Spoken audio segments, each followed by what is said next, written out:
Assalamualaikum warahmatullahi wabarakatuh. Perkenalkan, nama saya Muhammad Fadil Irsyad dengan NIM 230509059. Saya adalah mahasiswa dari program studi Pendidikan Teknik Informatika dan Komputer. Baik, di sini saya akan melaksanakan tugas dari matkul Strategi Pembelajaran Informatika untuk membuat video simulasi pembelajaran. Yang di mana di sini saya mensimulasikan pembelajaran itu secara daring dan menggunakan perangkat OBS untuk merekamnya.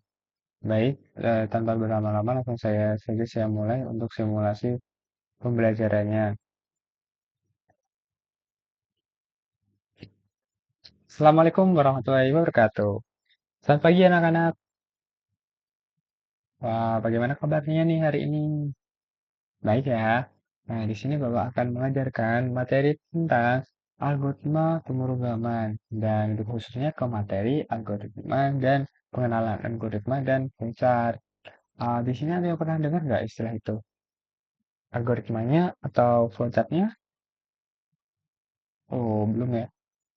Santai saja, langsung saja ya. Di sini Bapak akan memutar video untuk mungkin mereminder ulang ingatan kalian tentang apa itu algoritma pemrograman. Dan kalau yang belum pernah dengar nih, jadi bisa tahu algoritma pemrograman itu apa. Langsung saja Bapak play videonya.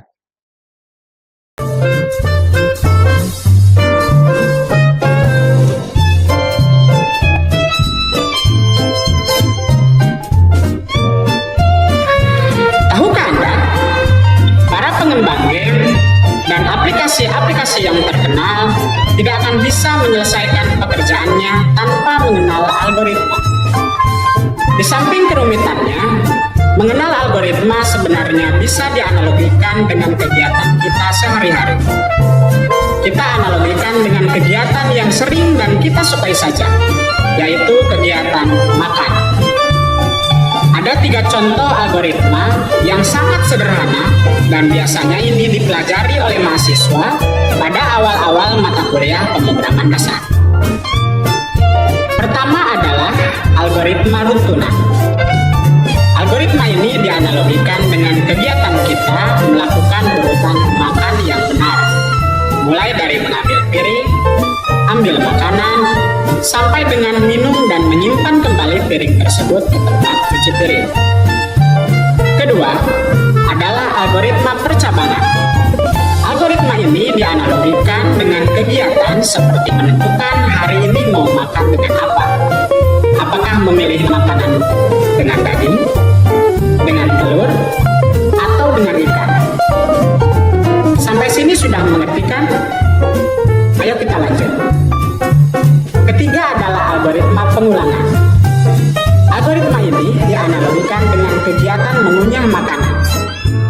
Mengunyah makanan itu tentunya berkali-kali dan di dalam algoritma disebut sebagai algoritma pengulangan. Masih banyak algoritma yang lebih rumit, namun luar biasanya, serumit apapun algoritma tetap bisa kita analogikan dengan kehidupan kita sehari-hari.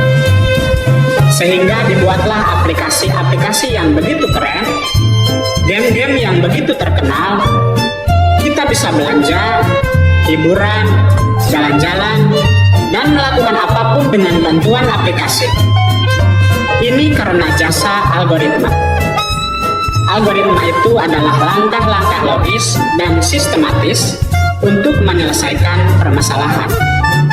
Terima kasih kita ucapkan kepada Bapak algoritma kita, yaitu Al-Khwarizmi.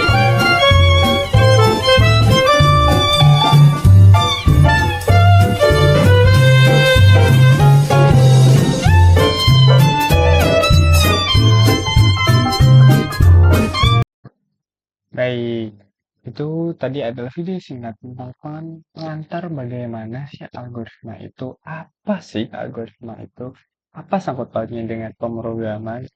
Nah, setelah mendengar video ini pasti udah jelas ya apa itu algoritma. Jadi algoritma itu adalah susunan langkah-langkah sistematis untuk menyelesaikan suatu permasalahan. Seperti itu. Tadi kan ada contohnya tuh, dicontohkan dalam hal makan. Ada runtunan, kemudian ada pengulangan, kemudian ada pencabangan. Nah, itu ada contoh-contoh dari algoritma yang dimana bisa kita lihat dalam kehidupan sehari-hari. apalagi dalam pemrograman, di mana kita berinteraksi dengan teknologi. Yang otomatis bagaimana sih kita membahasakan sebuah eh, aktivitas manusia ini ke dalam teknologi seperti itu dengan algoritma. Nah, untuk algoritma kan itu eh, langkah-langkahnya. Terus bagaimana penggambarannya, Pak? Nah, kalau penggambarannya ataupun eh, lebih mudah dipahaminya itu menggunakan flowchart. Jadi, flowchart itu adalah eh, beberapa rangkaian ataupun flow diagram alur sebuah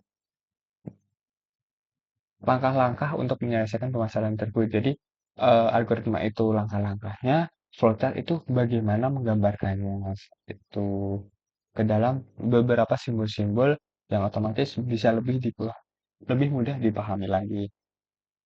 Oke, baik. Untuk sebelum masuk ke materi flowchart nih, untuk pengantar update algoritma sendiri, dari kalian ada ditanyakan nggak? Wah, nggak ada. Sudah paham semua nih. Langsung lanjut ya. Kita ke flowchart. Nah, di sini tuh ada beberapa bentuk flowchart yang bisa digunakan. Yang pertama itu ada flow, yaitu ada panah. Untuk istilahnya arahnya kemana, nah itu tuh menggunakan simbol panah ini. Kemudian di sini tuh ada terminator. Nah, ini itu untuk menyatakan awal sama akhir. Terus kemudian ada simbol proses, bentuknya kotak seperti ini, ataupun decision yang bentuknya belah ketupat. Decision ini tadi yang kita sebut dengan percabangan tadi ya. Nah, itu menggunakan decision ini. Terus untuk kita mau memasukkan input ataupun kita mau mengeluarkan output itu menggunakan jajar genjang seperti itu. Jadi mungkin dari terminator start, terus ada proses, ada decision, terus mungkin mungkin kita itu input ataupun output, kemudian kembali lagi sampai selesai. Itu semua untuk simbol-simbol ini itu dihubungkan dengan flow panah itu tadi. Seperti itu. Itu beberapa simbol-simbol yang umum digunakan ya. Terus di sini langsung masuk nih ke studi kasus. Langsung kita praktekkan. Nah, yang pertama di sini itu ada ember 5 liter dan 3 liter. Nah, untuk statusnya bagaimana? Untuk studi kasusnya, bagaimana sih kita mendapatkan air dengan tepat, ukuran tepat itu 4 liter. Padahal kita cuma bawa 2 ember yang ukurannya 5 liter sama 3 liter. Nah, itu ada caranya tuh. Bisa nih kalian pikirkan terlebih dahulu. Bapak akan beri waktu eh, 10 menit untuk memikirkan langkah-langkah gimana sih kok bisa ember 5 liter dan 3 liter ini untuk eh, mendapatkan air 4 liter. Silahkan. Baik, waktu sudah habis. Bagaimana? Ada yang ingin angkat tangan ataupun maju ke depan untuk menjelaskan bagaimana langkah-langkahnya?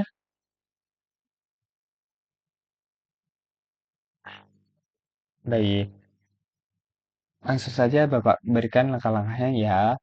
Itu yang pertama, ember B dan ember A. Untuk ember B sendiri, itu yang 3 liter ya, ember A itu yang 5 liter. Jadi di sini kita ember B berisi 3 liter dan ember A masih kosong. Kemudian tuangkan seluruh air dari ember B ke ember A. Sekarang kan berarti ember B kosong nih dan ember A yang 5 liter tuh berisi 3 liter air.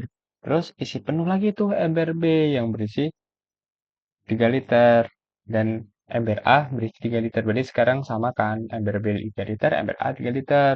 Tuangkan dari ember B ke ember A sampai penuh ember A. Nah, jadi dari 3 liter tadi yang ember B dituang semuanya tuh sampai full yang ember A. Nah, di ember B kan otomatis sisa 1 liter tuh karena di ember A tuh buat memenuhinya butuh 2 liter, berarti di ember B masih 1 liter. Kemudian buang semua yang di air, dibuang semuanya tuh. Jadi tinggal ember B yang berisi 1 liter. Nah, lanjut lagi tuangkan isi ember B ke ember A. Jadi ember A itu yang 5 liter itu ada isinya 1 liter, sedangkan ember B kosong. Nah, baru deh selanjutnya isi penuh ember B. Habis isi penuh ember B, langsung masukin ke ember A. Kan di ember A udah ada 1 liter nih. Kalau masuk ke ember A, berarti langsung jadi 4 liter. Seperti itu. Udah kan? Nah, baik. Selanjutnya nih, dari kalian eh, dengan langkah-langkah ini bisa kalian buatkan diagramnya, diagram kocaknya. Kita menggunakan Draw.io. Nah, di situ Bapak sudah memberikan modul ajar ke kalian, yaitu bagaimana langkah-langkah dalam pembuatan diagram di Draw.io. Itu bisa kalian pahami dan kemudian kalian praktekkan seperti itu. Untuk selanjutnya nanti kalian akan presentasi berkelompok. Untuk berkelompoknya dua pasang ya. Oke, baik. Mau milih sendiri atau mau diacak? Oh, milih sendiri. Oke, baik. Langsung milih sendiri satu kelompok dua orang ya. Kemudian langsung bisa mengerjakan ini. Untuk selanjutnya dipresentasikan. Oke, baik. Bapak akan memberikan waktu sekitar 20 menit. Oke? Oke, karena waktu sudah habis, langsung saja. Siapa ini kelompok yang mau presentasi?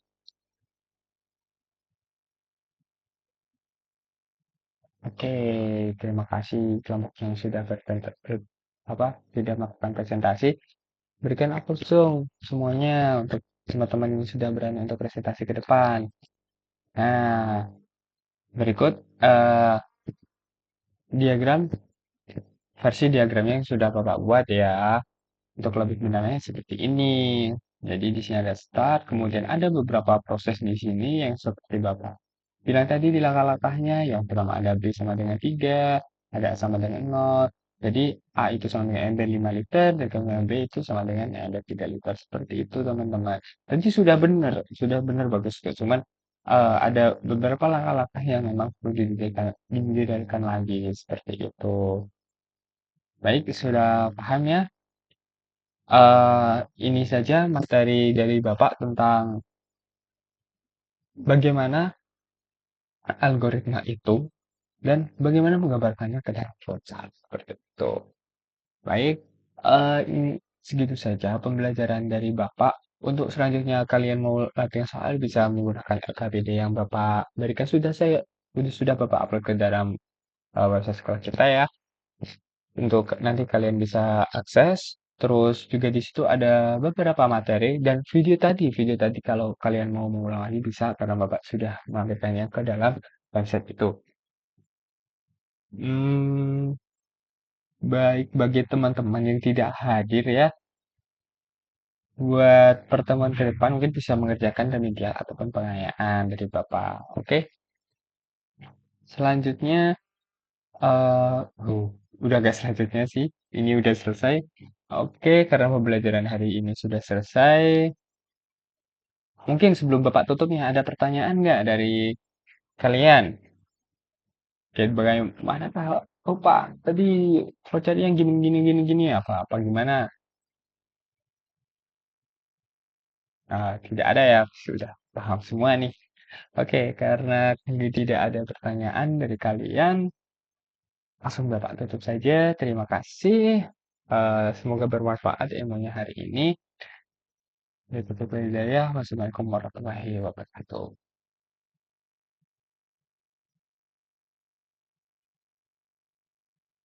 Oke, tadi adalah simulasi pembelajaran ketika saya mengajar, yaitu di sini melalui platform Zoom. Namun di sini saya menggunakan perangkat OBS seperti itu.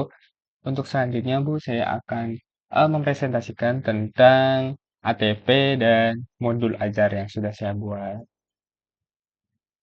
Untuk ATP sendiri, ini Bu ATP yang saya gunakan. Di sini sudah jelas akan progresis alur pembelajaran dari ATP. Dan kemudian di sini saya menggunakan tadi materi yang saya buat sebagai modul ataupun yang saya gunakan sebagai simulasi pembelajaran. Itu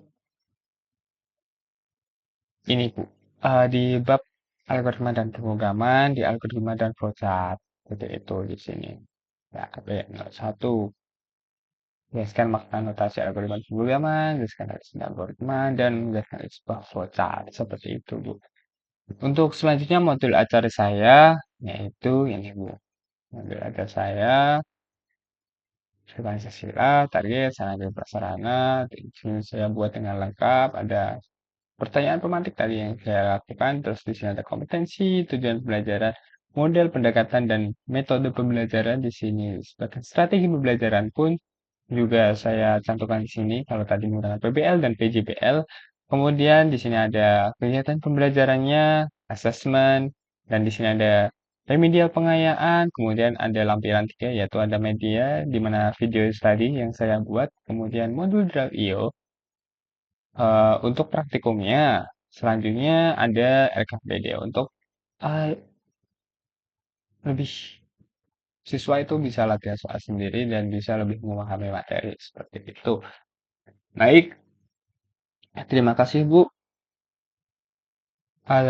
Ini sudah semuanya saya paparkan terkait hasil pekerjaan saya untuk proyek dari strategi pembelajaran informatika. Kurang lebihnya mohon maaf dan terima kasih. Eh, Wassalamualaikum warahmatullahi wabarakatuh.